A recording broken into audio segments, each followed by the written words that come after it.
Hello and welcome. Let's see what messages come through today. If you found this video, there might be something useful here for you.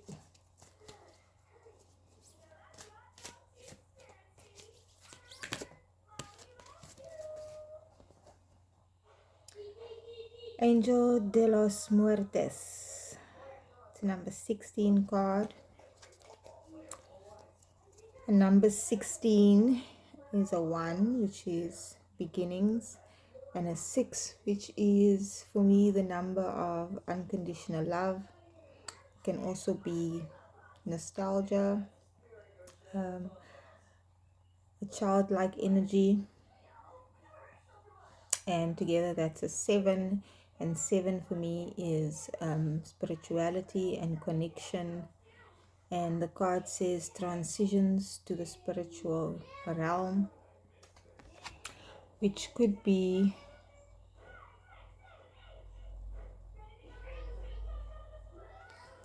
connecting more to your higher self, or your guides, or source, God, spirit, whatever you resonate with.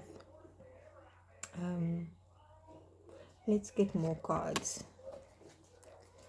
See what this is about.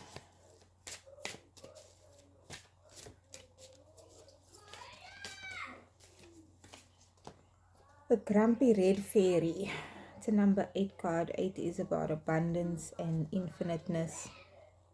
Be your true self. So she's grumpy because either she's not able to be her true self because of whatever circumstances. The people around her might not be accepting of who she is. She might be afraid to be her true self. And so this makes her grumpy.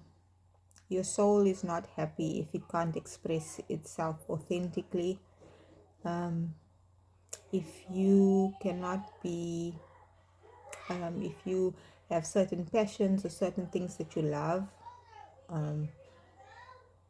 and you are not able to, that makes us feel unhappy.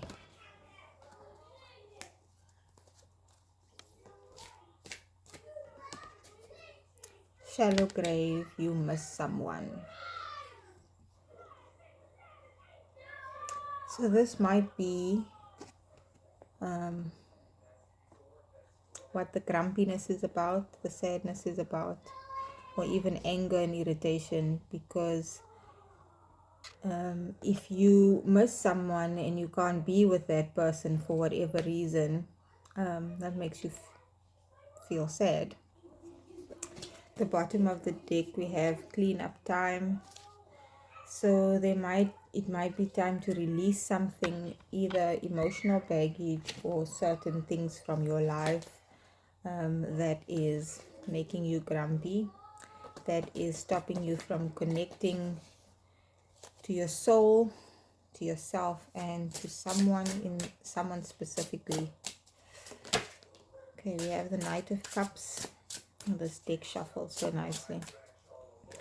So some kind of emotional offer. Either you want to make a emotional offer to somebody, or you are hoping someone would make an emotional offer to you.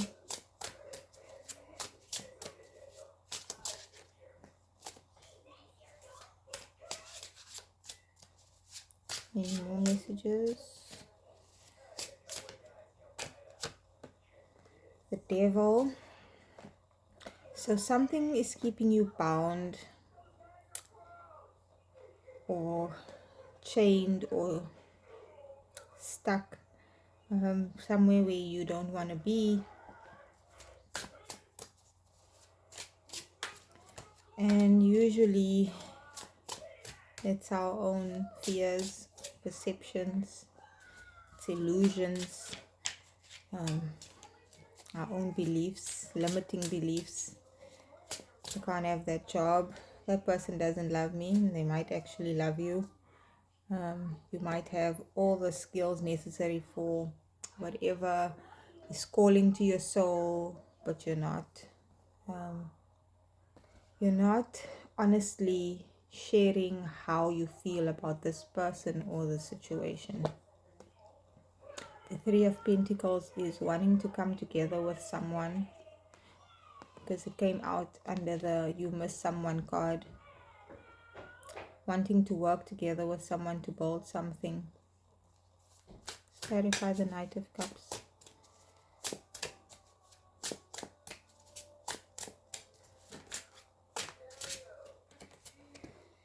Queen of Swords. I don't know, maybe you feel intimidated, and this is why you're not expressing how you feel, because you're going to have to be honest, and that might be scary.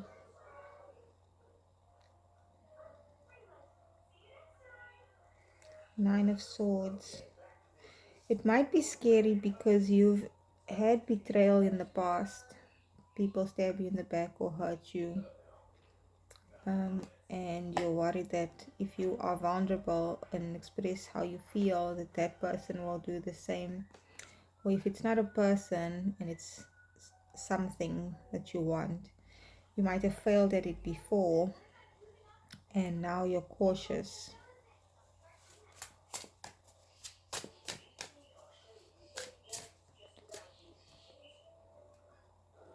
Page of Pentacles. The thing is, after you've had a bad experience, you've learned a lesson there. So the next time around, even if it's the same situation with the same person, or the same situation with a different person, you're not the same person.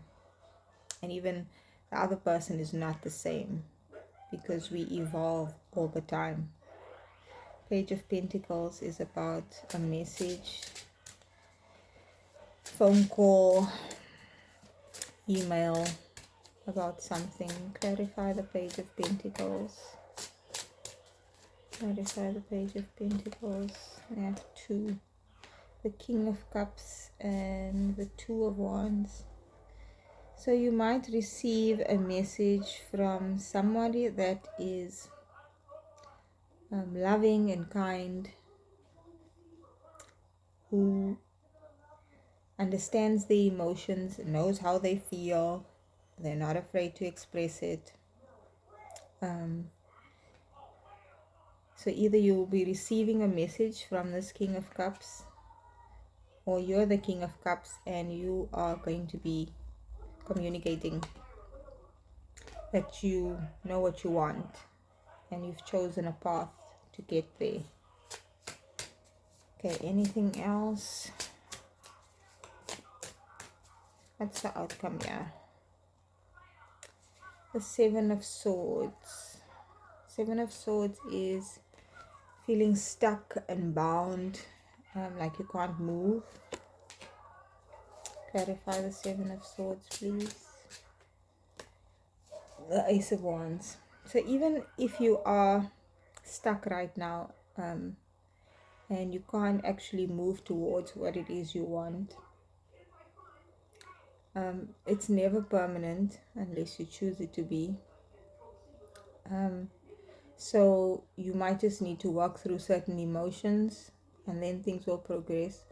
Or there might be, you have to take the first step, and the first step might be communication. But there is a exciting new beginning that follows. And then we have the Two of Pentacles at the bottom of the deck, which could be about having many things to handle at the same time. Many balls in the air, juggling. And the answer to that is always simplifying. Put something down. If you're if you're stagnating, put something down. Put it all down and come back to all of it, or choose what you want and then go with that. I want one self-care, self-love message, guidance, please. One self-care, self-love guidance for whoever is watching this. too many. One card, please. One card, please. That one. Temperance. Find the balance. Balance yourself. Ground yourself. I do want to read from the book to get the meaning from the book. A tempering process is needed. It's time to bring some contrasting elements into harmony. Temperance offers spiritual rejuvenation, an energy that's both expansive and grounded. It is the realization that we have everything we need and we can embody our role in the universe by connecting to Source now. Refill your own cup. Commune with the elements. Add spirituality to your everyday life, and like an alchemical process, your consciousness will shift for the better. Spiritually speaking, you can have it all. And the self-care guidance is, even if you don't believe in literal angels or you have a guardian angel already, dream up a guardian for yourself. Write down all the distinguishing features in a journal and don't worry if it doesn't make sense. Your guardian could be an animal, a creature of another kind, or a person who looks like your higher self. Then enter a meditative state and use your imagination to commune with them. Have them tell you they're here for you anytime you need to feel protected or connected. And this is when we practice connecting to our higher selves and our soul, even if it's a conversation in your head, which is not crazy, or journaling and writing a letter to your higher self, or sitting outside. And there's so many ways that communication comes through from our higher selves. There could be a sign, like an actual billboard or a sticker somewhere that says something that speaks to you. You could dream about it. There's many ways that our higher selves can talk to us, and it will always give us the reassurance that we need. We often look for validation from other people. So if you have to make a choice between staying at your old job and getting a new job, or being self-employed, or do I go on that trip, or whatever it is, there is always guidance. And once we get in tune with how things make us feel, it becomes a lot clearer. But the answers are always available to us. And we always seek validation from others. And other people might not have your best interest at heart, or they might not understand your process or your journey. So for instance, if you ask your mother or a friend or a colleague or your partner, should I buy that new car? They will give you an answer from their limited perspective, but your higher self always has a bigger perspective, the whole picture. And we should trust ourselves and our higher selves over and above anyone else. Because if you can't trust yourself, somebody else can't trust you, and you can't trust anyone else either. So yeah, that is the message. I hope it's helpful for someone. If it is, let me know, and I'll see you in another video.